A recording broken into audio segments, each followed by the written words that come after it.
গরিবে নওয়াজ যখন এই কথা বললেন, সাতটা আসমান দেখতে পাচ্ছি, তা ভেদ করে দেখতে পাচ্ছি, তখন ওনার পীর ও মুর্শিদ বললেন, বাবা তোমাকে আর আমার কাছে থাকতে হবে না, চলো তোমাকে কাবায় নিয়ে যাবো, মদিনায় নিয়ে যাবো, চলো। আল্লাহর কাবা শরীফ তওয়াফ করলেন, সাফা মারওয়ায় গেলেন, মিনা মুজদালিফা আরাফার কাজ করে নিয়ে হজের হুকুম গুলোকে পালন করে নিয়ে আল্লাহর ওলি গরিবে নওয়াজকে তিনার পীর ও মুর্শিদ হযরত সৈয়দ উসমান হারুনি রাদিয়াল্লাহু তাআলা রাহমাহুল্লাহ তিনি সাথে করে নিয়ে আল্লাহ নবীর রওজা মুবারকে চলে গেলেন। আল্লাহ নবীর রওজা মুবারকে সালাম দিলেন। সালাম দিবার পরে বলতে লেগেছে, হুজুর মঈনুদ্দিনকে আপনার কাছে নিয়ে এসেছে, হাসান চিশতিকে আপনার কাছে নিয়ে এসেছে। ইয়া রাসূলুল্লাহ, হাবিবাল্লাহ, আমার মুরিদ, আমার খলিফা হাসান চিশতিকে আপনি কবুল করে নেন। এই বলে হযরত সৈয়দ উসমান হারুনি হুজুর বলতে লেগেছে, রওজা মুবারক থেকে আওয়াজ আসতে লেগেছে, হে সৈয়দ উসমান হারুনি, আমি রাসূলুল্লাহ তোমার মঈনুদ্দিনকে আমার মঈনুদ্দিন বলে কবুল করে নিলাম। হুজুরকে রেখে দিলেন, তুমি বাবা আজ থেকে হুজুরের দরবারে থাকবে, ঝাড়ু লাগাই থাকে। আজকের কথা এটা, কিছু কম বেশি 800 850 বছর আগের কথা রয়েছে। দীর্ঘদিন কেটে যাবার পর আল্লাহ নবী একদিন খাদেমকে বলছে, খাদেম মঈনুদ্দিনকে আমার দরবারে ডাকো, কাছে ডাকো, রওজার কাছে ডাকো। খাদেম যে আওয়াজ দিলেন যে মঈনুদ্দিন কে আছে? আল্লাহ নবী আপনাকে ডেকেছে। কি কপাল, নবী ডাকছে। যদি প্রেমিক হও ভাবো একবার, কুরবান পুরো দুনিয়া যদি বাদশাহী দেয়, আর যদি বলে বাদশাহী ছেড়ে দিয়ে হুজুর ডাকছে, হুজুরের ডাকে সারা দিবি না, বাদশাহী নিবি। আরে যারা হুজুর চেনে তারা বলবে দর তোর দুনিয়ার বাদশাহী। এরকম বাদশাহী হাজারো থাকলে কুরবান আমার মোহাম্মদ রাসূলের নকারি গোলামিটা আমাদের কাছে আগে। জোরে বলুন সুবহানাল্লাহ। হযরতে বখরের বাদশা ছিলেন সুলতান ইব্রাহিম আদহাম, বাদশাহিত্ব ছেড়ে দিলেন আল্লাহর প্রেমে। শুধু একদিনের একটা ওয়াকিয়া, এক মানুষ উনি সিংহাসনে বসে আছে, দুদিকে অস্ত্র নিয়ে, এখন যেমন সব ভিআইপিদের ঘরে AK-47 নিয়ে পাহারা দিচ্ছে, তখন উনি বাদশা ছিলেন, সিংহাসনে বসে আছে আর দুদিকে অস্ত্র নিয়ে 200 জন উলঙ্গ তরোয়াল পাহারা দিচ্ছে তৎকালীন সময়। তাহলে কত বড় পাওয়ারফুল বাদশা ছিলেন। তেমন সময় একজন মুসলিম দরবেশ ওনার দরবারে ঢুকছে, রুকার চেষ্টা করছে, কেউ রুখতে পারছে না। সোজা এসে বাদশার সামনে, বাদশার দিকে গুরুত্ব না দিয়ে এদিক ওদিক চংমং করছে। বাদশা রেগে গিয়ে বলছে, কি চাইছেন আপনি এখানে? তখন ওই আল্লাহর বান্দা বড় নরম সুরে বলছে যে আমি একটু রাতটুকু থাকবো কোথায় দেখছি। তখন বাদশা রেগে যে বলছে, এটা কি মুসাফির খানা নাকি? এটা রাজমহল, তুমি এখানে এসে এন্ট্রি করে তুমি থাকবে কোথায়? যা খুশি তাই মনে করেছো। বাদশাহী মিজাজ যেমন হয়। আল্লাহ পাকের ওলি বান্দা বলছে এটা মুসাফির খানা নয়। বলছে না। তখন জিজ্ঞেস করছে, তোমার আগে এখানে কে ছিল? বলছে আমার বাবা, আমার আব্বা। তার আগে তার আব্বা, তারা কোথায়? বলছে চলে গেছে। বলছে যেটা অস্থায়ী থাকার জায়গা সেটাই তো মুসাফির খানা। এই মুসাফির খানায় তুমি তো আজ কালকে চলে যাবে। এইটুকু কথা শুনে বাদশার ঘুম হারাম হয়ে গেছে। রাজত্ব ছেড়ে দিয়ে থলে জড়িয়ে এক নদীর পাড়ে গিয়ে বসে আছে, বসে আল্লাহকে স্মরণ করছে, জিকির করছে, আল্লাহকে ডাকছে। এইভাবে সব এলাকায় খবর হয়ে গেছে আমাদের বাদশা গেল কোথায়, বাদশা গেল কোথায়। একদিন একটা যুবক ওই নদীর ধারে কোনো কারণে গিয়েছিল, গিয়ে বাদশাকে দেখতে চিনতে পারে, তোমাদের বাদশা মনে হয় মেন্টালি সমস্যা আছে, মনে মনে বলছে মেন্টালি সমস্যা হয়ে গেছে। ওই সময় আল্লাহর ওলি, তখন আল্লাহর ওলি হয়ে গেছে, ইব্রাহিম আদহাম রাদিয়াল্লাহু তাআলা আনহু তিনি ওই সেলাই করছিলেন, নিজেরই কাপড়কে একটা কাঠি দিয়ে লোহার তার দিয়ে জড়িয়ে কোন রকম ভাবে বস্ত্র যেটা পড়েছিল সেইটাকে রেডি করছে, কোন জায়গায় ফেটে গিয়ে সেটাকে ঠিক করছে। ওই সময় তিনি বলতে লাগলেন, বাবা ছেলে এদিকে আসো, বাবা বসো। বসার পরে উনি ওই লোহার ছুঁচটাকে, বা আমি ছুঁচটা এই জন্য বলছি যাতে আপনাদের বুঝতে সুবিধা হয়, ওই লোহাটাকে যেটা দিয়ে উনি সেলাই করছিলেন পানিতে ফেলে দিলেন। ফেলে দিয়ে বলতে লাগলে, হে পানির মাছেরা, আমার সেলাই করার যন্ত্রটা এনে দাও। হাজার হাজার মাছ একটা করে সোনার ছুঁচ ওই স্প্রে করার সবাই ডাঙার দিকে আগিয়ে এসে মুখে করে তুলেছে। জোরে বলুন সুবহানাল্লাহ। ছেলেরা তো ঘাবড়ে গেছে। তখন বলছে আমারটা। তখন একটা বড় মাছ সেটাকে এনে দিয়েছে। এবারে আল্লাহর ওলি ছেলেটাকে বলছে, শোনো বাবা, আমি পাগল হয়ে যাইনি। ও মনে মনে বলেছে, তিনি মুখ দিয়ে প্রকাশ করছে।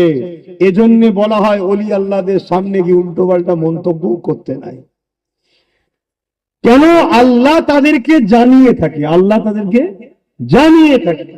তো এই সময়তে আল্লাহর ওলি ইব্রাহিম আদহাম রাহমাহুল্লাহ হুজুর বলছে, শোনো বাবা, সেদিন আমি মানুষের শুধু রাজা ছিলাম, তো ক্ষমতার জোর দেখিয়ে এখন পুরো মখলুককে আল্লাহ আমার প্রেমিক বানিয়ে দিয়েছে।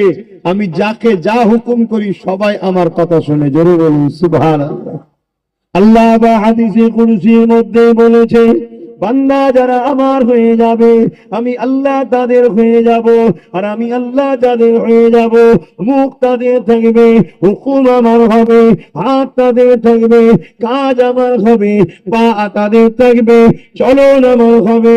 এ যুবকেরা, তরুণেরা, এই জন্য আল্লাহর ওলিরা যখন কিছু বলে সঙ্গে সঙ্গে কবুল হয়ে যায়।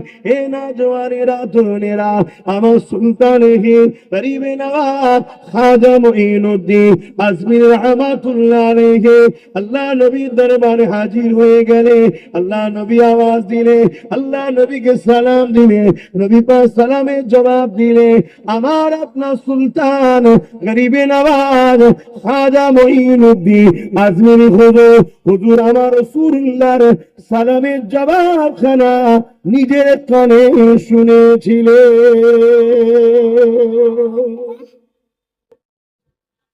আপনাদের মহল্লা হচ্ছে মসজিদ আজান হচ্ছে? আচ্ছা, আজান হয়ে যাক। নামাজ কটায় পড়েছে? কেন 3টে থেকে 4:30 পর্যন্ত থাকার কথা? নামাজ কটায় পড়েছে জিজ্ঞেস করে। মহল্লায় জলসা হলে কমিটির সঙ্গে কথা বলতে হবে।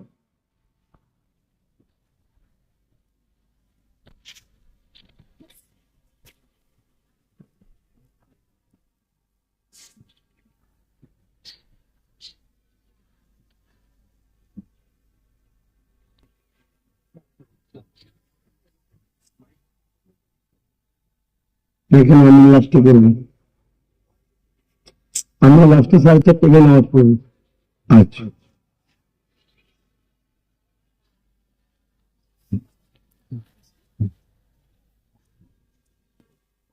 কি হয় লাগবে না?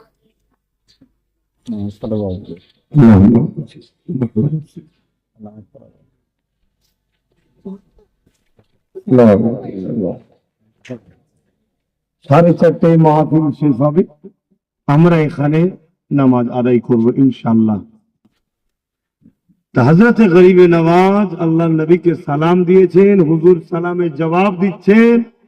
গরিবে নওয়াজ আমার আপনার সুলতান হুজুরের সালামের জবাব শুনছে। জোরে বলুন সুবহানাল্লাহ। আল্লাহ নবী বললেন, বাবা মুঈনুদ্দিন, তোমাকে আর আমার দরবারে থাকতে হবে না। বাবা মুঈনুদ্দিন, তুমি হিন্দুস্তানের জমিনে চলে যাও। শুনবে কেন? হিন্দুস্তানের মুসলমান আমরা, আমাদেরকে পুরো মেরে ফেলার প্ল্যান চলছে এই দেশে। আমি আজ থেকে বলছি নাকি কথা? হ্যাঁ, আজকে একটা কথাকে নিয়ে শেয়ার করছে খুব। আব্বাস সিদ্দিকী বলেছে যে এসআইআর ফর্ম ফিল আপ করে জমা দাও। কেন? আমি নিজে তো জমা দিই। যদি জমা না দিই আর যদি নাম ভোটে না আসে তখন ফেসে যেতাম নাকি? কথা বুঝছেন না, বোঝেন না? আমি এইটুকু বলাটা আমি দোষিয়ে গেছি? এসআইআর মুসলমানের নাম বাদ গেছিল? এক কথা বলে, এসআইআর মুসলমানের নাম বাদ গেছে? এসআইআর তো পার্ট শেষ, এখন জোর করে এনআরসি করছে। কথা শুনছেন না শোনেন? এজন্য ভেরিফিকেশনে ডেকেছে, সন্দেহ হয়েছে ডেকেছে, ডাকার পরে যাদের দেখবে ঠিক আছে যাদের নাম তুলে দেবে, যাদের ঠিক নেই তাদেরকে ধরবে। এটা তার এসআইআর হচ্ছে না। কিন্তু আমার বক্তব্য, এই কাজটা রাজ্য সরকার বন্ধ করতে পারতো, হ্যাঁ কি না? জোরে বলুন হ্যাঁ কি না? কি বলে, কেরলের সরকার বন্ধ করে দিয়েছে, তামিলনাড়ু সরকার বন্ধ করে দিয়েছে, আমার রাজ্য সরকার সাথে একাই সরকার, তার তো বিরোধী কেউ নেই, সব তো তারে মেলে। পারতো না? পারতো না? তারা দুজন মিলে 2021-এ এনআরসির ভয় দেখিয়ে ভোট পার করেছে, আবার নতুন করে এই এসআইআর দেখিয়ে ভয় করে ভোট পার করছে। যতগুলো লোকের নাম এসেছে অভিযোগ নিয়ে, এই নামগুলো কে দিচ্ছে? বিডিও দিচ্ছে, আর এই বিএলও পাঠাচ্ছে। কথা বুঝে আসছে না? না, বিডিও বিএলও কার ইশারায় চলে? শুধু আব্বাস সিদ্দিকী আর নওশাদ সিদ্দিকীকে কি করে শেষ করা যায়, কওমের থেকে সম্পর্ক দূরে রাখা যায়, তারা কি সমস্যা হচ্ছে আমাদের? আমাদের কোনো সমস্যা নেই তো। কথা আমাদের ঢুকছে না, ঢোকে না? যদি বোঝার হয় বুঝবে, না বোঝার হয় না বুঝবে। ভারতের মুসলমান, আমি অনেক আগে থেকে 2022-এ বলেছিলাম একটা কথা, ভাইরাল হচ্ছে দেখো। 2022-এ বলেছিলাম যে একটা দিন আসছে, কে ফুরফুরা, কে দেওবন্দি, কে তবলিগ দেখবে না মুসলমান হবে, জোর করে নাম কেটে বাঁচতে দেবো। বলেছি না? বললাম কেন বলেছিলাম? 2021-এ যদি আমার কম আমাদের সাথ দিত, আমার সাথ দিত কমসে কম, তাহলে আজকে 60-70টা আমাদের ক্ষমতায় এমএলএ থাকতো। 60-70টা এমএলএ থাকলে একদিন পুরো বাংলা অচল করে। কথা আমাদের ঢুকছে না, ঢোকে না? কিন্তু আজকে কাকে লড়বো? কে আছে পাশে? আইনের লোক কই আমার? পাবলিককে নেব, এক্ষুনি সব কেস দেবে। গরিব মানুষ খেটে খায়। কথা বুঝে আসছে? এই সব কিছুর জন্য বলেছিলাম যে আসো, রাজ ক্ষমতা তৈরি করো, পাওয়ার তৈরি করো। না, মমতাকে গুঁজে গুঁজে খাইয়েছে মুসলমানরা। 30% মুসলমান, 28% মমতাকে তো গুঁজে গুঁজে খাইয়েছে। কেন? এখন এক্ষুনি চাইলে মমতা বন্ধ করে দিতে পারে, এক্ষুনি চাইলে বন্ধ করে দিতে পারে। কেমন? আমার যত অফিসার নিযুক্ত করেছিলাম, কাল থেকে কোনো অফিসার যাবে না, নির্বাচন কমিশনের গাল হা করে বসে থাকবে। এর কোনো উপায় আছে? চেনে কার বাড়ি কোথায়, কোন জায়গায় যেতে হবে, কাকে নোটিশ দিতে হবে, কিচ্ছু জানেও। কথা বুঝে আসছো না? তুমি অফিসার দেবে, তুমি সেই অফিসারের টাকা খরচ করবে, আর সেই টাকা আমরা ট্যাক্সে দেবো, আর লাস্টে আমাদের নাম বাদ দিচ্ছে। তোমার ভূমিকা কি? এটা প্রশ্ন তো নাকি? সেই ঘুরিয়ে ফিরিয়ে আব্বাস আর নওশাদের পিছনে লাগো। আজকের দিনেও এরকম সময়তেও একদল মুসলমান এখনো আমাদেরকে গালিগালাজ করছে। এরকম দিনে হারে হারে বুঝবে। অনেক আগে বলেছিলাম, তবে দোয়া করি আল্লাহ জালিমদের হাত থেকে আমার মুমিন মুসলমানদের আল্লাহ হেফাজত করুন। বলুন আমিন। এরপরে একটাই কথা যখন উঠেছে, আমি বলছি, তোমরা কেউ যদি নাগরিক হও, কথা শুনছেন তো নাকি? তোমার এখানে বাপ দাদু সবাই ছিল, তাদের ভোট টোট সব রয়েছে, নাম আছে 2002, যেটা এসআইআর বলেছিল 2002 নাম আছে। যদি এরকম থাকার পরে কারো বাদ যায়, আমি তোমাকে সাথ দেবো, তুমি আমাকে জানিও, তোমার জন্য যা করতে করবো। প্রয়োজন হয় সুপ্রিম কোর্ট পর্যন্ত লড়তে হয়, আমি তোমার জন্য লড়বো। কথা দিয়েছি, কথার উপরে পারফেক্ট আছি। কথা বুঝছেন না? বোঝেন না? ওদিক আল্লাহ, কিন্তু ওদিকে আমি এখন আলোচনা করছি। কেন এই সব দোষের মূলে আমরা নিজেরা নিজের নবীর বংশের ছেলেকে বিশ্বাস করি না, সন্দেহ করি। আমাদেরকে মনে হয় আমরা কারো দালালি করছি, আমাদেরকে মনে হয়। আর অথচ যে পার্টিটার জন্ম হয়েছে বিজেপির থেকে, তার উপরে বিশ্বাস করেছে মুসলমান। আজকে কি ক্ষতি হচ্ছে বলে? তো যাক, আল্লাহ এই বিপদের সময় ঝগড়া না করে দোয়া করি আল্লাহ বিপদ থেকে উদ্ধার করুন। তবে আমারও বিশ্বাস ইনশাআল্লাহ যারা এসআইআর পাস করেছো, তোমাদের এই টুকটাক যা সমস্যা হচ্ছে, এটা একটা হ্যারাসমেন্ট করছে। কি হতে পারে আমার ধারণা দুটো, বলবো একটু ছোট্ট করে একটু বলে দিই, যে ওইদিকে যাচ্ছি, বলবো খারাপ লাগবে না তো? আমার ব্রেনে আগে যা বলেছে আমি বলেছি, এখন ঘটছে না ঘটেনি, এইটা নিয়ে আমার ব্রেন বারবার তাকাদা দিচ্ছে। দুটো জিনিস হতে পারে। একটা জিনিস হচ্ছে পশ্চিমবাংলায় মুসলিম ভোটটা ফ্যাক্ট, মুসলিম ভোটের জন্য বিজেপি আসতে পারছে না, শুনছেন? তাই 1 কোটি হোক 1.5 কোটি হোক মুসলমান ভোটকে সামনে 26-এর বাদ দেবে না, বাদ দিলে চামড়া গুটিয়ে ফেলবে মুসলমান। ওরা জানি ওরা তারা, শুনছেন তো নাকি? ওদের বাপ বাঁচাতে পারবে না আমেরিকাও, শুনছেন তো নাকি? এটা ওরা খুব ভালোভাবে জানে। কি করবে? 26-এ শুধু ভোটটা যদি দিতে না পারে, ওই ঝুলিয়ে টুলিয়ে ইতে উদি করে হ্যারিং ফায়ারিং এ ডেকে ভোটার তালিকায় নামটা না তুলে একটু বাইরে বার করে রাখবে, রেখেই ভোটটা ঘোষণা করে ভোটটা দিয়ে বিজেপি ক্ষমতায় আসার প্ল্যান করে। কথা মাথায় ঢুকছে? এটা একটা। ওখানে তুমি এই কেস করতে করতে যাবে, ওদিকে ভোট হয়ে যাবে, বিজেপি চলে আসবে, তারপরে তোমার কেসের রায় হবে না, এ নাগরিক, তোমার আবার নাম জায়গায় চলে যাবে, কিন্তু আমাদের কাজ শেষ, খেলা হয়ে গেছে। এই একটা প্ল্যান। দ্বিতীয়, যদি এই প্ল্যানেও যদি ওরা দেখে যে 1 কোটি 1.5 কোটি বাদ দিয়েও আমাদের যাবার রাস্তা হচ্ছে না, কেন ভারতবর্ষের পশ্চিমবাংলা একটা রাজ্য, যে রাজ্যের হিন্দুরাও কিন্তু কমনাল মাইন্ডের নয়। কথা মাথায় ঢুকছে? এরপরেও দেখছি যে তারপরেও আমাদের আসার লাইন হচ্ছে না। তখন কি হবে জানেন? তখন একটাই কথা হবে, তখন ওই বিজেপি বলবে দেখ আমাদের লাইন হচ্ছে না, বেকার মমতাকে সরিয়ে লাভ নেই, আমার বোনকেই রাখ। এরা দুজন তো একটাই পরিবারের সদস্য, আরএসএস এর, জানেন তো নাকি? দুজনে আরএসএস এর। ও আকাব আইন করলো, কালা কানুন এ লাগু করলো। ও এনআরসি বিল পাস করছে, এর এমপি না যে পাস করিয়ে দিচ্ছে। ও যা করে এ সাপোর্ট করে। যদি ওই পাল্টি বাবুজি বিহারের নীতিশ যদি না বিজেপিকে সাথ দিত, সঙ্গে সঙ্গে এমপি নিজে সাথ দিত। একটা দিন তো আমি আল্লাহকে চাইছি এরকম কোনদিন যেন একটা আসে। কেউ হয়তো, আমি শুনছি এরকম খবর শুনছি, খুব শিগগিরই কেউ একজন বিজেপির জোট ছাড়ছে, দেখে নিয়ে আমার কথা, এ সেদিন যে দেখবেন হাত মিলিয়ে দেবেন। এক কথা বুঝছেন না? বোঝেন না? তোমার আমার মূল্য কি আছে বলো না? কিচ্ছু মূল্য নেই তো। গ্রামে 10টা মস্তান আছে, 10টা মস্তানের পিছনে পুলিশ আছে, আর ওপর থেকে টাকা আসবে। মস্তান বাড়ি বাড়ি বলে দেবে, এই ভোটটা দিতে যাবি না, দিলে এসে ঘরটা ভেঙে দেবো, তুই ভোট দিতে পারবো? তোমার স্বাধীনতা, তোমার দাম কি আছে? তোমাকে এরা গুরুত্ব দেয় নাকি?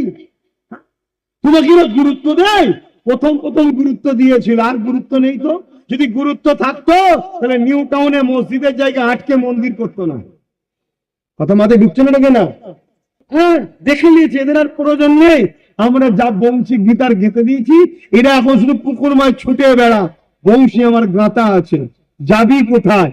যখন দেখবে বিজেপি হাজারো চেষ্টা করার হচ্ছে না, অমনি কি হবে আমি দ্বিতীয়টা বলছি, শোনো। এ হঠাৎ করে ময়া কাঁদা কাঁদবে, কেঁদে ঝগড়া টগড়া করে লড়াই করে আর করে বলবে আমি তোদের দেখ নামগুলো তুলে দিচ্ছি, আমি যতদিন আছি তোদের কোনো চিন্তা নেই, চল নামটা আবার তুলে দিই। শুনছেন তো নাকি? সেই কুমুরের বাচ্চা খাওয়া টাইপের হবে। কথা মাথায় ঢুকছে তো নাকি? এই দুটো আগামী দিন, এটা খেলা চলছে, নাটক চলছে। তার মানে কি এই নাটক আপনি না তেল দিয়ে ঘুমোতে বলছেন নাকি আপনাকে? না, এই যে খেলা হবে, খেলা হবে, ভয়ঙ্কর খেলা হবে বলেছে তো নাকি? এই ভয়ঙ্কর খেলা হচ্ছে। মানুষকে নিয়ে কুকুর ছাগলের মতো এরা ব্যবহার করছে, যা খুশি করছে। এদের হাতে তো এত পাওয়ার আছে, এরা তো বলতে পারে ঠিক আছে তোমাদের যখন সন্দেহ হয়েছে মানুষের ভোট কার্ড ফাট দেখার, কাগজপত্র দেখার, আরে অফিসার দেখতে পারে, ঠিক তো নাকি? কিন্তু ভিডিও ডাকছো কেন? প্রতিটা বুথে যেমন ভোট হয় স্কুলে, এই ভোট কেন্দ্র আছে না নাই তোমাদের? 3-4টে বুথ মিলে একটা জায়গায় ভোট হয়, সেটা কাছাকাছি তো। ওই জায়গায় অফিসার বসবে, ওই জায়গায় ওই এলাকার লোক গিয়ে দেবে, এতে পয়সা খরচও কম হবে, ভেরিফিকেশন তাড়াতাড়ি হয়ে যাবে। এখানে একটা বিডি অফিসে গিয়ে দেখছে 10,000 লোক, 10,000 লোক থাকতে থাকতে গরম হচ্ছে, হয়ে যে ভাঙচুর করছে, এটা করানো হচ্ছে যাতে রাষ্ট্রপতি শাসনটা হয়ে যাবে। রাষ্ট্রপতি শাসন হয়ে গেলে মণিপুরের মতো সব বন্ধ হয়ে যাবে, এখানে ফেলে হত্যা করা হবে। এসব প্ল্যান চলছে। কেন?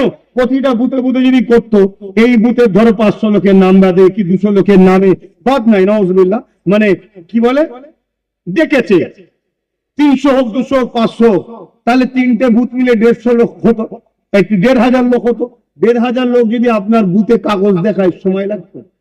কোন বয়স্ক বাপ মা যেতে অসুবিধা হতো? এই কথাগুলো বলছে অসুবিধা হচ্ছে আপনার, কিন্তু এটা করছে কি? এটা নিয়ে চাপ দেওয়া দরকার আছে না? না দিচ্ছে কি?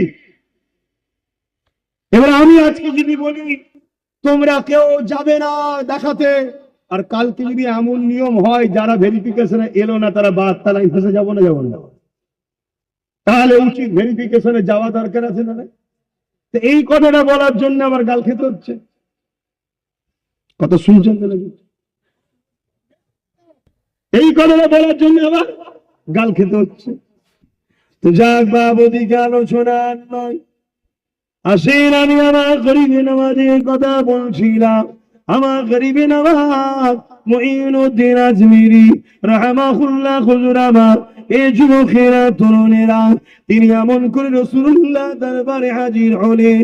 আল্লাহ নবী বলতে লাগলেন, বাবা মুঈনুদ্দিন তুমি হিন্দুস্তানের জমিনে চলে যাও, আমি রাসূলুল্লাহ হিন্দুস্তানের জমিন থেকে আমার আশিকদের খুশবু পেতেছি। এ বাবা মুঈনুদ্দিন হিন্দুস্তানের জমিনে গিয়ে ইমানের কালেমা দাওয়াত দাও, মানবতার দাওয়াত দাও, ইনসাফের দাওয়াত দাও, মানুষের উপরে জুলুম হচ্ছে জুলুমের বন্ধের কথা দাওয়াত দাও। এই মেসেজ তুমি দিতে লাগো। আমি মুঈনুদ্দিন রাসূলুল্লাহ বলি, ওই হিন্দুস্তানের মানুষেরা ইমানের কালেমা পড়ে দলে দলে আমি রাসূলুল্লাহ আমার দিবানা হয়ে যাবে।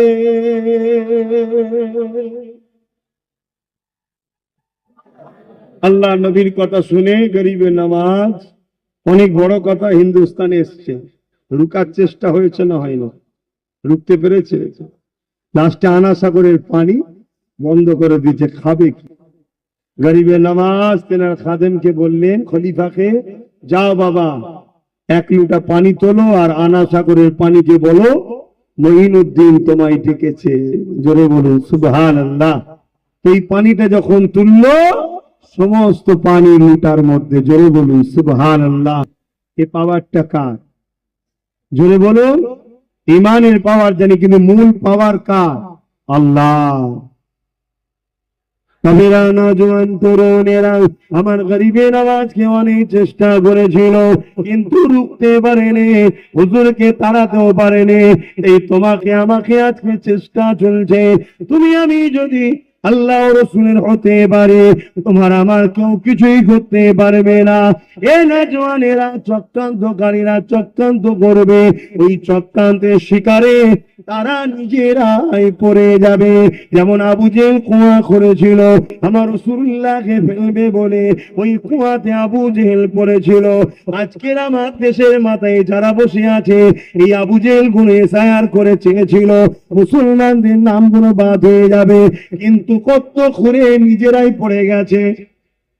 শুনছেন তো নাকি? এবারে যেটা হচ্ছে জোর করে হচ্ছে। এ নওজওয়ানেরা, এ নবী পাকের প্রেমিকেরা, আল্লাহর গরিবে নামাজ খাজা মুঈনুদ্দিন আজমিরি রাহমাতুল্লাহ আলাইহি হিন্দুস্তানের জমিনে চলে আসলেন। হুজুর আমার এমন করে পীরের কথা, সত্যের কথা, মানবতার কথা বলতে লেগেছে। গরিবে নামাজকে এমন করে জালিম শাসকরা মারার জন্য অনেক চেষ্টা করেছে, এমনকি পাহাড় থেকে বড় পাথরকে গড়িয়ে দিয়েছে। ওই পাথর যেন গরিবে নামাজকে চাপা দিয়ে মেরে দেয়, কিন্তু এই পাথর দিয়েও মারতে পারেনি। এরপরও গরিবে নামাজকে জাদুকর জয়পালকে দিয়ে কাপুরের পান দিয়ে গরিবে নামাজকে ক্ষতি করতে চেয়েছে। এরপরও গরিবে নামাজ ওই জাদুকরের পানকে জাদুকরের দিকে ঘুরিয়ে দিয়েছে। ওই সময় জাদুকর জয়পাল উড়ে উড়ে পালাতে লেগেছে। আমার গরিবে নামাজ জুতা খরমকে বলেছে, যা মুঈনুদ্দিনের জুতা মুঈনুদ্দিন আজমিরি হুজুর বলতে লেগেছে, যা জাদুকরকে না পেলিয়া। জাদুকরের কাছে গিয়ে জুতাকে খরম গিয়ে মাথায় মারতে মারতে মারতে মারতে ওই জাদুকরকে জমিনে নামিয়ে নিয়ে এসেছে। হযরতে গরিবে নামাজে জুতা যখন জাদুকরের মাথায় লেগেছে, ওই জাদুকরের কপালটা খুলে গেছে। ওই সময় সময় জাদুঘর এসে গরিবে নামাজের হাতে হাত দিয়ে ইমানের কলেমা পড়ে মুসলমান হয়ে যায়। এত চেষ্টা করার পরও 90 লক্ষ জালিমদের পক্ষ থেকে লোক সরে গিয়ে গরিবের নামাজের হাতে হাত দিয়ে ইমানের কালেমা পড়ে গরিবের নামাজের কদমে স্থান পেয়েছে। সেই 90 লক্ষকে বসিয়েছে আমার গরিবে। জোরে বলুন, এই 90 লক্ষকে হিন্দুস্তানে বসিয়েছে কে? আমার গরিবে নামাজ। আর সেই 90 লক্ষ থেকে আজকে 60 কোটি হয়ে গেছে। জোরে বলুন সুবহানাল্লাহ। যাদেরকে আমার গরিবের নামাজ বসিয়েছে তাদেরকে কেউ উঠিয়ে দেবে এ হিম্মত কারো আছে মনে হয়? কিন্তু মনে রাখবেন, যে ডর গয়ে ও মার গয়ে।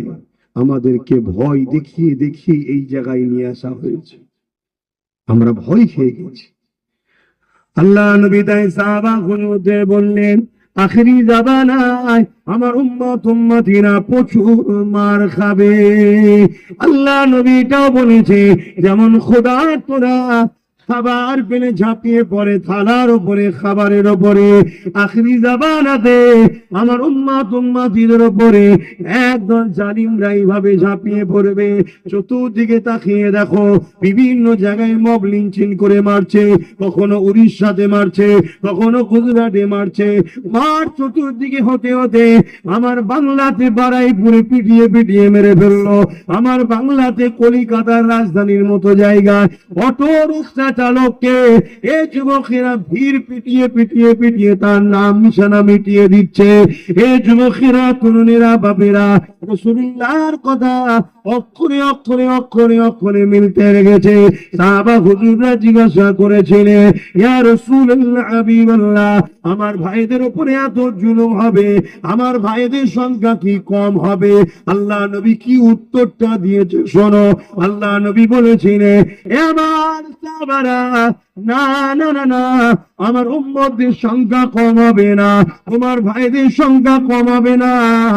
রাসূলুল্লাহ বলেছে আমাদের সংখ্যা কম হবে না।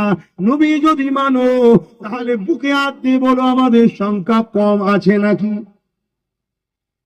কম করিয়ে রাখা হয়েছে খাতায় কলমে। কেন? কলমও তাদের, খাতাও তাদের, কম্পিউটার তাদের, সার্ভে লোক তাদের, সব তাদের। কথা শুনছেন তো নাকি? কেন কমিয়ে রেখেছে বুঝতে পারছো না?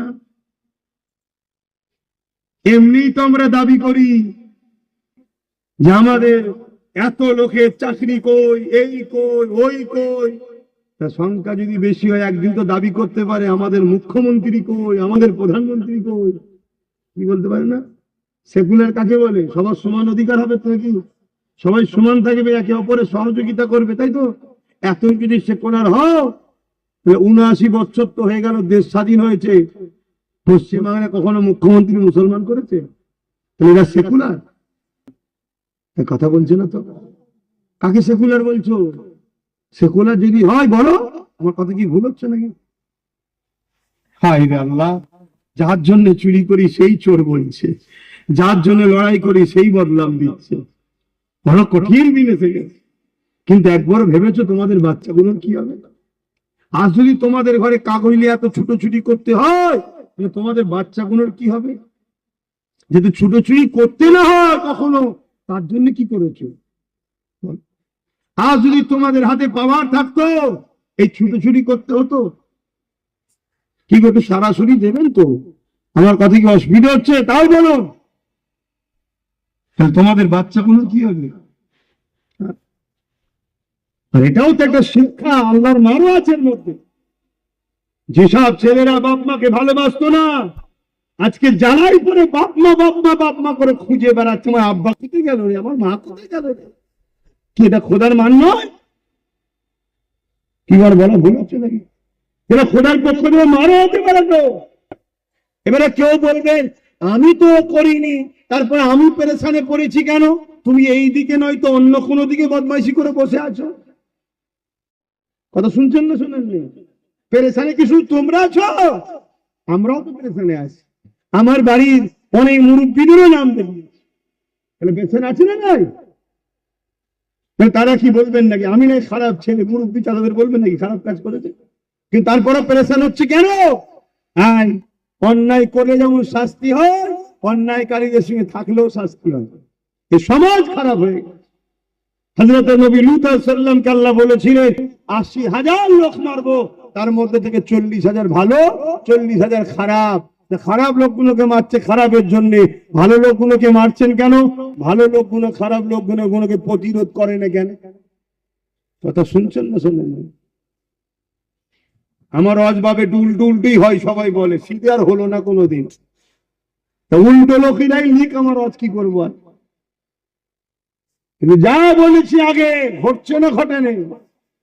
আমি যে দুটো কথা আজকে বললাম, আমার মনে হয় খুব শীঘ্রই ওই দুটোর মধ্যে হয়তো একটা ঘটতে পারে। এসব চক্রান্ত চলছে। নওজোয়ান তরুণেরা আল্লাহ নবী সাহাবা হুজুরদিগকে বলতে লাগলেন, এ বাবা সাহাবারা, আমার উম্মতের সংখ্যা কম হবে না, তাদের সংখ্যা অনেক হবে। হ্যাঁ, আমাদের সংখ্যা অনেক, আমরা যেদিকে সেদিকে ক্ষমতা, আমরা যেদিকে নেই তাদের ক্ষমতা নেই।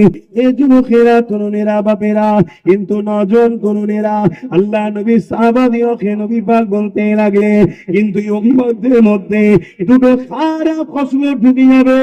ওই দুটো খারাপ ফসলত কি ইয়া রাসূলুল্লাহ?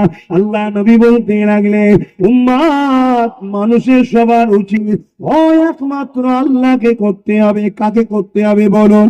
ভয় একমাত্র আল্লাহকে করতে হবে।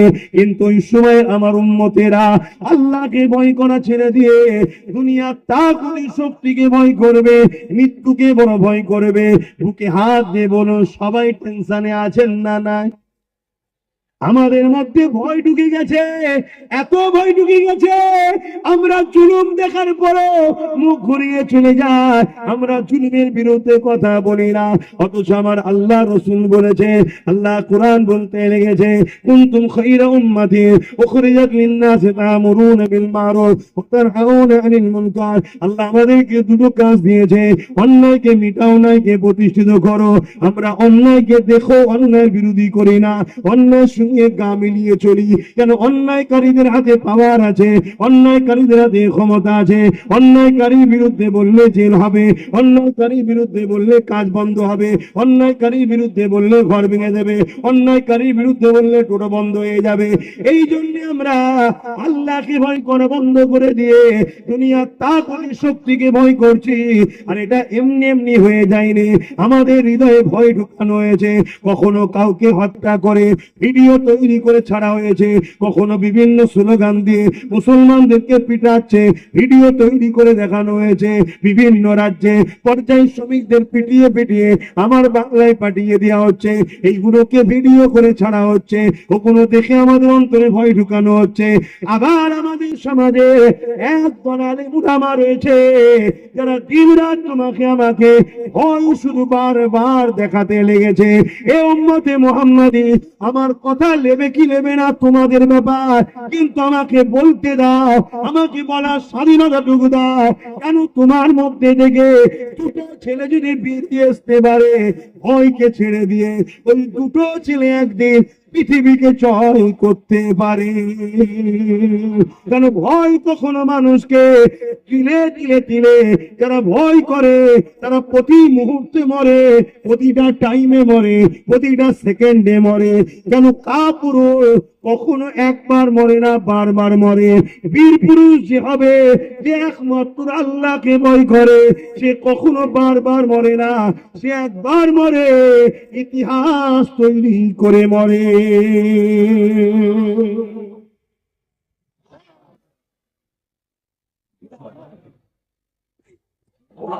বলুন, আমাদেরকে ভয় খাওয়ানো হয়েছে না হয়নি? মসজিদ থেকে দাঁড়িয়ে দাঁড়িয়ে ভয় খাওয়ানো হয়েছে। কি বলবো আপনাকে, আজ কি শোনাবো? মসজিদের মধ্যে ঢুকে ভয় খাওয়ানো হয়েছে। চারিদিকে একদল লোক হত্যা করছে আমাদেরকে, সেই হত্যা দেখিয়ে দেখিয়ে ভয় খাওয়ানো হচ্ছে চারিদিকে। কেন? এ উম্মত যদি ভয় না খায়, আল্লাহ রাসূল বলছে এ উম্মত তাহলে মার খাবে না। এ উম্মত মার খাওয়ার কারণ হলো আল্লাহকে ভয় না করে মৃত্যুকে ভয় করবে, দুনিয়ার জালিমকে ভয় করবে, তাই মার খাবে। তাহলে মার খাওয়ার পিছনে কারণ কি? আল্লাহর ভয় নেই, দুনিয়ার তাগুতি শক্তির ভয়, মৃত্যুর ভয়। তাহলে মৃত্যুর ভয় আমাদের মধ্যে ঢুকাবে না তবেই তো আমরা মার খাবো। তাহলে জালিমরা এই কাজ করছে না, করেন? দ্বিতীয় নম্বর, আল্লাহ নবী বললে আমার উম্মতীরা বড় লোভী হয়ে যাবে। বলেন লোভী হয়েছে না হয়নি? আমি সবাইকে বলবো না, কিছু হাজি আছে, কিছু ইমাম আছে, কিছু বক্তা আছে, কিছু মৌলানা আছে, তারা তাদের স্ত্রীদের ঘরে এই 1000-1200 টাকার জন্য ফর্ম ফিল আপ করতে পাঠিয়ে দিচ্ছে। দিয়েছে না? ওই যে ভিক্ষা যেটা দিচ্ছে, তাহলে লুবি হয়েছে না হয়নি? কিসের টাকা জানি? কিচ্ছু জানি না, অথচ খাবার অভাবও নেই। গরিব হলে না আলাদা কথা, ছাড়ো, যে তিনি গরিব মানুষ, ভালোভাবে চলছে, মাসগুলো হয়তো 15, 20, 30 হাজার টাকা ইনকামও আছে। এরকম কয়েক কোটি মুসলমান, 1 লাখ মুসলমান আছে যারা এই 1000, 1500 টাকা ভিক্ষা নিচ্ছে না লাইনে। তাহলে আমরা লুবি হয়েছি, তাহলে মার খাচ্ছি কেন? রাসূলুল্লাহর কথা মিলছে তো? তাহলে এই মারের হাত থেকে বাঁচতে গেলে কি করতে হবে? লোভ বন্ধ করতে হবে, আর কাউকে ভয় করলে হবে না, আল্লাহকে ভয় করতে হবে। কথা মাথায় ঢুকছে না? দেখবেন, কেউ যদি বলে যে তোদেরকে নাম কেটে দিয়ে মেরে ফেলা হবে, সেখানে একটাই কথা বলা উচিত, যদি আমার উপরে কেউ জুলুম করে, জালিমকে জান বাঁচাবার জন্য তার বিরুদ্ধে যুদ্ধ আমরা করতে রাজি আছি। এই ইমানের পাওয়ার রাখা দরকার আছে না? না, কিছু সেই ইমান আছে আমাদের? সব ঘেবড়ে জড়ো।